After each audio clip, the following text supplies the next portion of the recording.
السلام علیکم۔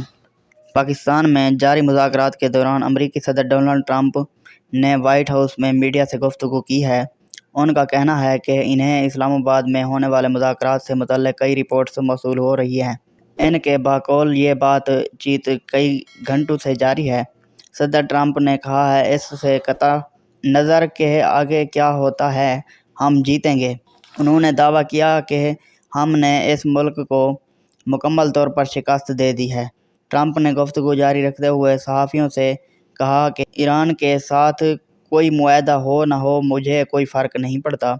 انہوں نے ایک بار پھر یہ دعویٰ دہرایا کہ امریکہ ایران کی فضائیہ، بحریہ اور قیادت کو نشانہ بنا چکا ہے۔ ان کا کہنا تھا کہ امریکہ اب نئے ہرمز کھولنے پر کام کر رہا ہے۔ صدر ٹرمپ کے مطابق یہ کام امریکہ ان ممالک کی جانب سے کر رہا ہے کہ جو یا تو خوفزدہ ہیں اور یا کمزور ہیں۔